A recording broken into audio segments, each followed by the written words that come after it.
जय हिंद। आज के इस विस्तृत विश्लेषण में हम श्रम एवं औद्योगिक विधि के एक बहुत ही महत्वपूर्ण अधिनियम यानी कि कर्मचारी प्रतिकर अधिनियम 1923 की गहराइयों में उतरेंगे। हम एक केंद्रीय प्रश्न के माध्यम से नियोजक के दायित्व मतलब उसकी जिम्मेदारियों की बारीकियों को समझेंगे। तो चलिए सीधे उस प्रश्न से ही शुरुआत करते हैं जो इस पूरे विषय की नींव है। प्रश्न है, When is an employer liable and not liable to pay compensation for personal injury to a workman under the Employees Compensation Act 1923? What do you understand by the expression arising out of and in the course of employment? Comment upon the notional extension theory. और अब हिंदी में कर्मचारी प्रतिकर अधिनियम 1923 के अनुसार किन परिस्थितियों में एक नियोजक अपने कर्मचारी को दुर्घटना में व्यक्तिगत क्षति का प्रतिकर देने के लिए जिम्मेदार है तथा कब नहीं। नियोजन से उत्पन्न और नियोजन के दौरान भावार्थ से आप क्या समझते हैं? भावात्मक प्रसरण के सिद्धांत पर टिप्पणी लिखिए। देखिए, ये प्रश्न अपने आप में 3 महत्वपूर्ण भागों में बटा हुआ है और हम एक एक करके पूरी गहनता के साथ इन सभी का उत्तर देंगे। सबसे पहले हमें ये समझना होगा कि एक एम्प्लॉयर या नियोजक का मुआवजा यानी कॉम्पेंसेशन देने का दायित्व आखिर बनता कब है। ये दायित्व अनलिमिटेड नहीं है। ये पूरी तरह से कर्मचारी प्रतिकर अधिनियम के प्रावधानों द्वारा ही परिभाषित और सीमित किया गया है और खास तौर पर इस अधिनियम की धारा 3 उपधारा 1 के द्वारा। आप कह सकते हैं कि ये धारा इस पूरे एक्ट का दिल है और यही वो नींव है जिस पर मुआवजे के सारे दावे टिके होते हैं। तो धारा 3(1) के मुताबिक किसी भी नियोजक का दायित्व तय करने के लिए इन 4 स्तंभों या कह लीजिए कि 4 शर्तों का एक साथ पूरा होना बिल्कुल अनिवार्य है। पहला, कर्मचारी को वैयक्तिक क्षति यानी पर्सनल इंजरी होनी चाहिए। दूसरा, ये जो क्षति हुई है वो किसी दुर्घटना यानी एक्सीडेंट की वजह से हुई हो। अब देखिए, कानूनी भाषा में दुर्घटना का मतलब सिर्फ कोई बहुत बड़ी घटना नहीं है, बल्कि कोई भी ऐसी घटना जो अचानक हो और जिससे चोट पहुंचे। तीसरा, और ये सबसे महत्वपूर्ण और सबसे ज्यादा विवादित भी है, वो ये कि दुर्घटना नियोजन से उद्भूत एवं नियोजन के अनुक्रम में हुई हो, जिसे हम अंग्रेजी में कहते हैं arising out of and in the course of employment. इस पर हम आगे बहुत विस्तार से चर्चा करेंगे। और चौथा, उस दुर्घटना का नतीजा या तो कर्मचारी की मृत्यु हो या फिर उसे किसी भी तरह की निःशक्तता यानी डिसेबलमेंट हो जाए, चाहे वो टेम्पररी हो या परमानेंट, पार्शियल हो या टोटल। जब तक ये चारों शर्तें एक साथ पूरी नहीं होती तब तक नियोजक पर प्रतिकर देने का कोई भी दायित्व नहीं बनता है। ठीक है, तो अब जब हमने ये समझ लिया है कि नियोजक कब उत्तरदायी होता है, तो अब सिक्के का दूसरा पहलू भी देख लेते हैं। देखिए, कानून सिर्फ दायित्व ही नहीं बनाता बल्कि कुछ तर्कसंगत अपवाद भी देता है। तो चलिए अब उन खास परिस्थितियों पर ध्यान देते हैं जहां कानून नियोजक को प्रतिकर देने की जिम्मेदारी से मुक्त कर देता है। यहाँ पर 2 मुख्य श्रेणियां हैं। पहली है एक मूल सीमा। अगर किसी चोट के कारण हुई निःशक्तता, चाहे वो पूरी हो या आंशिक, 3 दिनों से ज्यादा नहीं रहती है तो नियोजक उत्तरदायी नहीं होगा। इसका मकसद ये है कि मामूली चोटों के लिए क्लेम ना किए जाएं। इसके अलावा नियोजक के पास 3 विशेष प्रतिवाद या आप कह सकते हैं डिफेंसेस भी उपलब्ध हैं। पहला, अगर दुर्घटना के समय कर्मचारी शराब या किसी नशीली दवा के प्रभाव में था जिससे उसकी सोचने समझने की क्षमता पर असर पड़ा हो।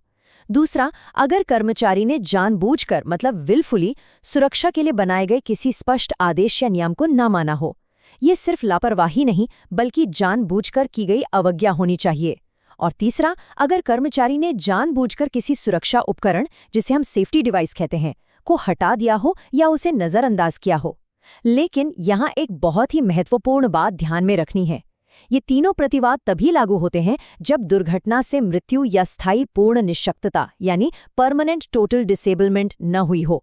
मृत्यु या स्थायी पूर्ण निःशक्तता के मामले में कानून कर्मचारी के दुराचरण के ऊपर उसके परिवार की सामाजिक सुरक्षा को ज्यादा महत्व देता है और ऐसी स्थिति में नियोजक ये बचाव नहीं ले सकता।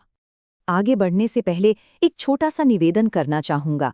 अगर ये कानूनी विश्लेषण आपको इस विषय को अच्छे से समझने में मदद कर रहा है तो कृपया इस व्याख्यान को लाइक जरूर करें और चैनल को सब्सक्राइब कर लें ताकि भविष्य में भी हम आप तक ऐसे ही गहन विषयों पर चर्चा लाते रहें। चलिए अब आगे बढ़ते हैं। अब हम एक विशेष मामले पर आते हैं जो है उपजीविकाजन्य रोग या ऑक्यूपेशनल डिजीजेस का। कई बार चोट किसी एक घटना से नहीं होती बल्कि लंबे समय तक काम की परिस्थितियों में रहने से धीरे धीरे होती है। इसी समस्या को हल करने के लिए इस अधिनियम की धारा 3 उपधारा 2 एक कानूनी कल्पना एक लीगल फिक्शन बनाती है, जिसके तहत कुछ बीमारियों को दुर्घटना से हुई चोट के बराबर ही मान लिया जाता है। तो सवाल उठता है कि ये उपजीविकाजन्य रोग आखिर है क्या? देखिए, यह इस अधिनियम की अनुसूची 3 में दी गई एक ऐसी बीमारी है जो किसी विशेष प्रकार के रोजगार से जुड़ी होती है। कानून ये मान लेता है कि यह बीमारी उस रोजगार से ही उत्पन्न हुई है और उसके दौरान हुई एक दुर्घटना के कारण हुई क्षति है। इसका मकसद उन कर्मचारियों को सुरक्षा देना है जिन्हें उनके काम की प्रकृति की वजह से कुछ खास बीमारियों का खतरा होता है। उदाहरण के लिए, जैसा कि हमारे स्रोत में बताया गया है, कपड़े की मिल के रुई धुनाई विभाग में जो लोग काम करते हैं, उन्हें फेफड़ों की बीमारी जैसे बाइसिनोसिस हो सकती है।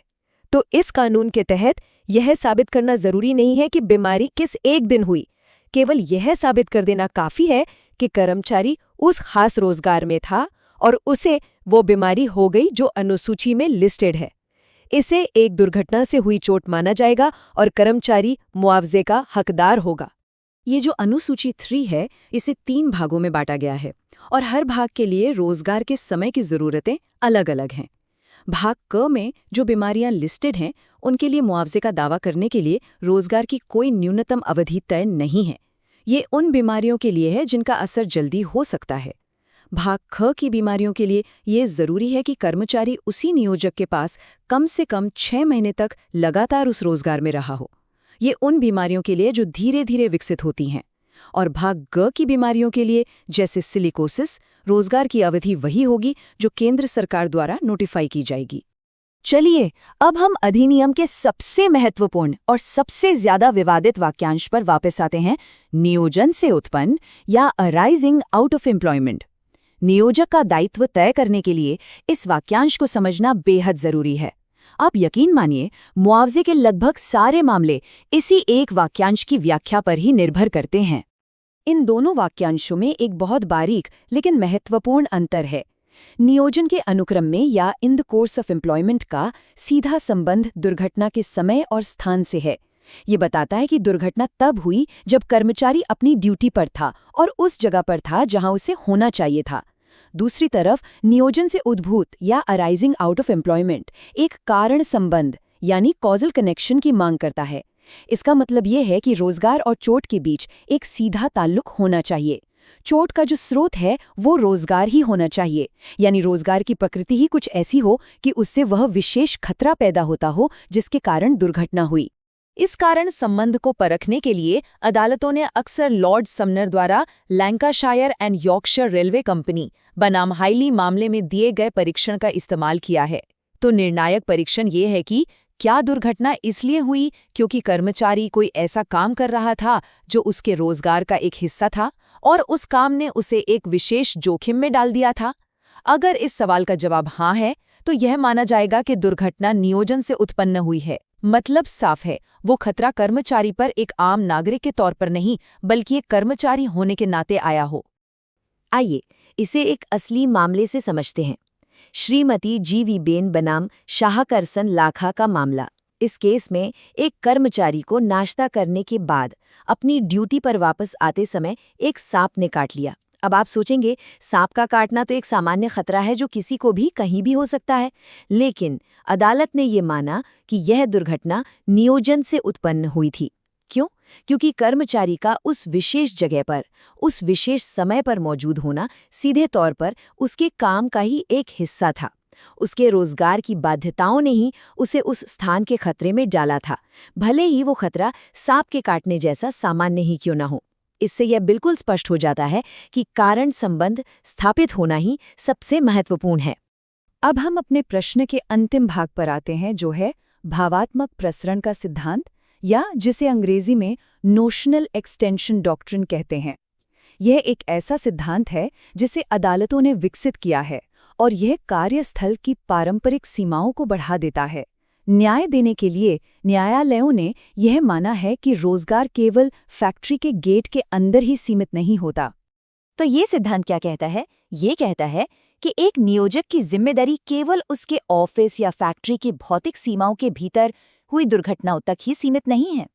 यह जिम्मेदारी उन दुर्घटनाओं तक भी बढ़ सकती है जो कार्यस्थल के बाहर होती हैं, लेकिन शर्त यह है कि रोजगार और दुर्घटना के बीच एक कारण संबंध यानी कॉजल लिंक मौजूद होना चाहिए। यह सिद्धांत भावनात्मक रूप से यानी नोशनली या कह सकते हैं कि एक कल्पना के तौर पर कार्यस्थल की सीमाओं को फैला देता है, ताकि उन परिस्थितियों को भी शामिल किया जा सके जो सीधे तौर पर रोजगार से जुड़ी हुई हैं। इसमें एक संयोजक तत्व या कनेक्टिंग फैक्टर का होना बहुत आवश्यक है, जो दुर्घटना को रोजगार से जोड़ता हो। इस सिद्धांत के कुछ मूल नियम हैं। पहला, दायित्व केवल नियोजक के परिसर यानी उसकी प्रेमिसेस तक ही सीमित नहीं है।